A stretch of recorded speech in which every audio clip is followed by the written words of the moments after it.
I want you to close your eyes and transport yourself back to the chilly afternoon of December 4th, 1872.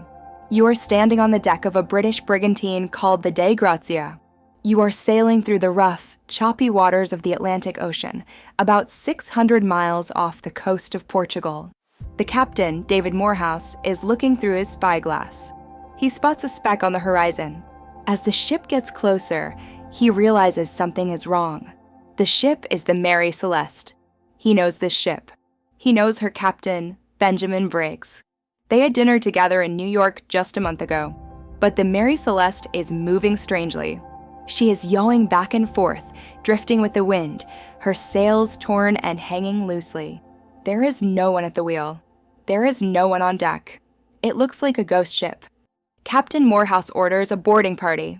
3 sailors row across the heaving ocean and climb aboard the silent vessel.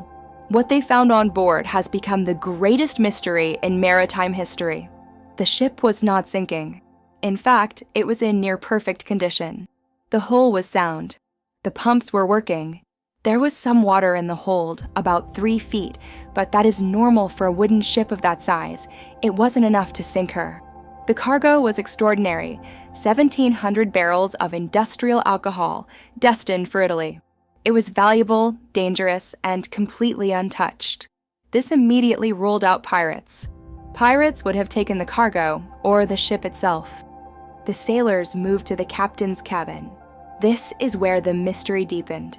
They found the personal belongings of Captain Briggs, his wife Sarah, and their 2-year-old daughter, Sophia. Their clothes were dry and folded. A rosewood melodeon sat in the corner. There were toys scattered on the floor. On the table, there were plates set for a meal. The myth says the food was still warm and smoking, but the reality is even spookier. The food was undisturbed, but stale. It looked as if they had just stood up from breakfast and vanished into thin air. But then, they noticed what was missing. The ship's single lifeboat was gone. The sextant and the chronometer, the tools used for navigation, were gone. The ship's register was missing. And crucially, a long rope was found trailing in the water behind the ship, tied to the stern, but the end was frayed and snapped. The final entry in the logbook was dated November 25th at 8 a.m. That was 10 days before the ship was found. For 10 days, this ghost ship had been sailing itself across the Atlantic, surviving storms and waves without a single human hand touching the wheel. Where did they go? And why would an experienced captain like Briggs abandon a perfectly safe ship in the middle of the ocean? When the Dei Grazia towed the Mary Celeste into Gibraltar, the world went crazy. An inquiry was held. The Attorney General of Gibraltar, Frederick Solly Flood, was convinced this was a crime. He suspected the crew of the Dei Grazia had murdered the family for the salvage money. He even claimed he found blood on the captain's sword. But scientific tests later proved the blood was just rust.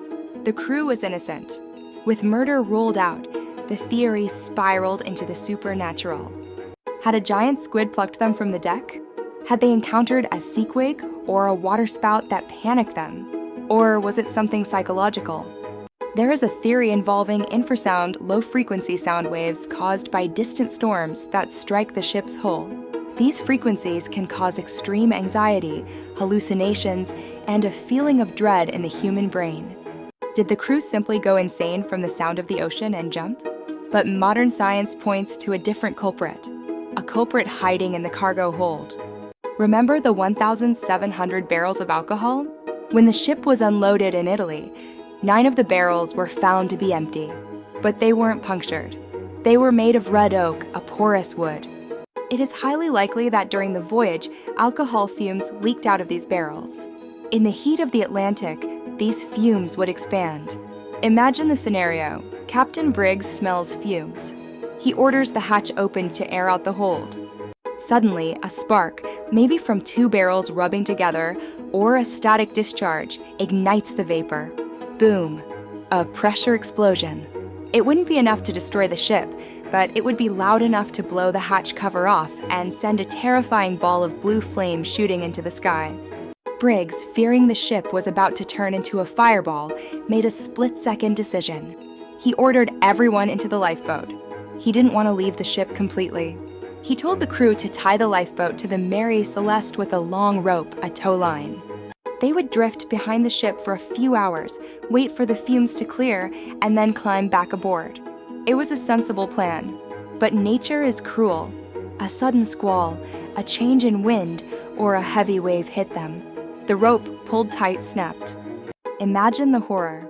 Captain Briggs, his wife holding their baby, and the 7 crew members are sitting in a tiny, open boat. They watch as the Mary Celeste, their home, their food, their water, catches the wind in her sails. She picks up speed. She sails away from them, perfectly safe, perfectly intact. They scream, they row, but they can't catch her. They're left alone in the vast, freezing Atlantic Ocean. They likely died of thirst and exposure days later, drifting just over the horizon, while their empty ship sailed on into history. The Mary Celeste wasn't haunted by ghosts. She was haunted by a mistake.